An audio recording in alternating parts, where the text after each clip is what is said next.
Nice.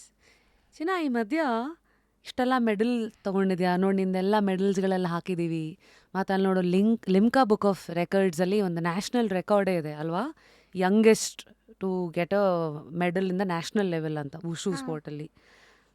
Wow, ಹೆಂಗೆ ಅನಿಸ್ತು Limca book of records? ನಿಜವಾಗ್ಲೂ ನಿನ್ನ ವಯಸ್ಸಲ್ಲಿ ನಾನಿದ್ದಾಗ ಬರೀ ಲಿಮ್ಕಾನ ಒಂದು ಡ್ರಿಂಕಲ್ಲಿ ಬಾಟ್ಲಲ್ಲಿ ಕುಡಿದಿದ್ದೆ. ಅದೇ ನೋಡಿ, ಇವತ್ತಿನ ಕಾಲದ ಚಿಕ್ಕ ಮಕ್ಕಳು ನೀವು ಲಿಮ್ಕಾ ದಾಖಲೆನ ನಿಮ್ಮ ಹೆಸರನ್ನ ಅಲ್ಲಿ ಹಾಕಿದ್ದೀರಾ ಅಂದಾಗ, ಇವೆಲ್ಲ ನಿನಗೆ ಫಸ್ಟಿಂದಲೇ ಗೊತ್ತಿತ್ತಾ ನಾನು ಇದು ಮಾಡ್ತೀನಿ ಅಂತ ಕನ್ಸು ಕಂಡಿದ್ಯಾ, ಅಥವಾ ದಾರಿನಲ್ಲೇ ಬಂದಿದ್ದು ಗಿಫ್ಟಾ ಇವೆಲ್ಲ? ದಾರಿನಲ್ಲೇ ಬಂದಿದ್ದು ಗಿಫ್ಟ್ ಅಂತ ಹೇಳ್ಬೋದು. ನನಗೆ ನಿಜ ಗೊತ್ತಿರಲಿಲ್ಲ. ಲೈಕ್ ನಾನು ಫಸ್ಟ್ ಟೈಮ್ ಗೋಲ್ಡ್ ಮೆಡಲ್ ಮಾಡಿದಾಗ ನಾನು ಮೆಡಲಿಸ್ಟ್ ಆಗ್ತೀನಿ ಅಂದ್ಕೊಂಡಿದ್ದೆ, ಆದರೆ ದೇವರು ನನ್ನ ಚಾಂಪಿಯನ್ ಮಾಡಿದ್ದಾರೆ. ಸೊ ನಿನ್ನ ಆಸೆ ಒಂದಾದರೆ ಅದೇ ಇನ್ನೊಂದು ಅದಕ್ಕೆ ದೊಡ್ಡ ಗಿಫ್ಟ್ ಅನ್ನೋದು ಇವೆಲ್ಲ ನಿನಗೆ ಬಂದಿದೆ. ಹೌದು. ನೈಸ್. ಮತ್ತು ಈ ಮಧ್ಯ ಲಿಮ್ಕಾ ಬುಕ್ ಆಫ್ ರೆಕಾರ್ಡ್ಸ್ ಈ ಥರದ್ದೆಲ್ಲ ಮೆಡಲ್ಸ್ ಎಲ್ಲ ಬಂದಮೇಲೆ ಇಮಿಡಿಯೇಟಾಗಿ ನಿನ್ಗೆ ಏನೇನು ಆಗುತ್ತೆ, ನಿನ್ನ ಸುತ್ತಮುತ್ತ ವಾತಾವರಣದಲ್ಲಿ ಏನೇನಾಗುತ್ತೆ? ಲೈಕ್ ಕಂಗ್ರ್ಯಾಚುಲೇಟ್ ಮಾಡ್ತಾರೆ, ಕಂಗ್ರ್ಯಾಚುಲೇಷನ್ಸ್ ಆ ಥರ ಅಂತಾರೆ. ಇಷ್ಟೇ. ಸೊ ಎಲ್ಲರೂ ಯಾವಾಗಲೂ ನಿನ್ನನ್ನು ಬಂದು ವಾವ್ ಚಪ್ಪಾಳೆ ಹೊಡೆದಾಗ ಅಥವಾ ನಿನ್ನನ್ನು ಹೊಗಳ್ದಾಗ ನಿನ್ನ ಮನಸ್ಸಲ್ಲಿ ಆ್ಯಕ್ಚುಲಿ ಏನು ಓಡ್ತಾ ಇರುತ್ತೆ?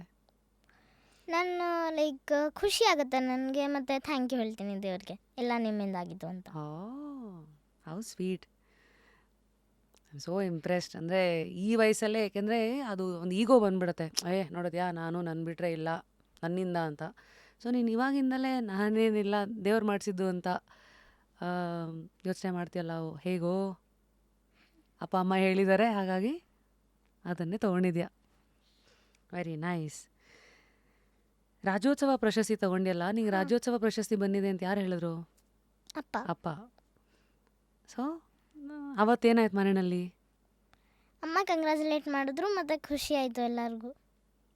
ಸೊ ನಿನ್ಗೇನು ಟ್ರಿಪ್ಸು ಗಿಪ್ಸು ಆ ಥರ ಏನಿಲ್ವಾ ನಿನಗೆ? ನಂಗೆ ಟೈಮೇ ಸಿಗಲ್ಲ ಟ್ರಿಪ್ ಮಾಡೋದಕ್ಕೆ. ಆ ಥರ ನನ್ನ ಮ್ಯಾಚ್ಗೆ ಹೋಗೋದೇ ನಮಗೊಂಥರ ಟ್ರಿಪ್ ಥರ ಆಗಿರುತ್ತೆ. ನೈಸ್. ಸೊ ನಿನ್ನ ಫೇವ್ರೆಟ್ ಫುಡ್ ಏನು? ನನ್ನ ಫೇವ್ರೆಟ್ ಫುಡ್ ಪುಳಿಯೋಗರೆ. ಯಾಕೆ? ಸೇಮ್ ಪೆಂಚ್, ನಂದು ಒನ್ ಆಫ್ ಇಟ್. ಮತ್ತು ಕಾರ್ಟೂನು? ಛೋಟಾ ಭೀಮಾ. ನಿನ್ನ ಡಯಟ್ ಹೇಗಿರುತ್ತೆ ಪ್ರಣತಿ? ಡಯಟ್ ಅಂದರೆ ಏನು ಮಾಡೋದಿಲ್ಲ, ನಾನು ಬರೀ ರಾಗಿ ಮುದ್ದೆ ಮತ್ತು ಚಪಾತಿ ತಿಂತೀನಿ. ರಾಗಿ ಮುದ್ದೆ ಚಪಾತಿ, ಮತ್ತು ಈ ಪ್ರೋಟೀನು ಅದೆಲ್ಲ ವೆಯ್ಟ್ ಜಾಸ್ತಿ ಆಗುತ್ತೆ, ಮತ್ತು ಅದೆಲ್ಲ ಅನ್ಹೆಲ್ದಿ ಕೂಡ. ನಿನಗೆ ಕೆಲವು ಸತಿ ನರ್ವಸ್ ಫೀಲಿಂಗು ಅಥವಾ ಶೈ ಫೀಲಿಂಗ್ ಎಲ್ಲ ಥರ ಬಂದಿರೋದು ಉಂಟಾ ಮ್ಯಾಚ್ ಟೈಮಲ್ಲಿ ಅಥವಾ ಮ್ಯಾಚಿಗೆ ಮುಂಚೆ?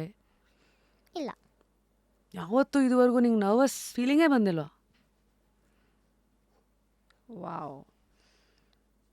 ನಿನ್ನ ಮೈಂಡನ್ನು ಯಾವಾಗ್ಲೂ ಗಟ್ಟಿಯಾಗಿ ಇಟ್ಕೊಳ್ಳೋದಕ್ಕೆ ನಿನ್ನ ಮೈಂಡ್ ಸೆಟ್ ಸೀಕ್ರೆಟ್ ಏನು? ಲೈಕ್ ನಾನೇ ಮೋಟಿವೇಟ್ ಮಾಡ್ಕೋತೀನಿ, ನಾನು ಮಾಡ್ಬೋದು, ನನ್ನ ಹಿಂದೆ ಯಾರಿದ್ದಾರೆ ಆ ಥರ. ನೀನು ಮೆಡಿಟೇಟ್ ಮಾಡ್ತೀಯಾ? ಧ್ಯಾನ ಮಾಡ್ತೀಯಾ?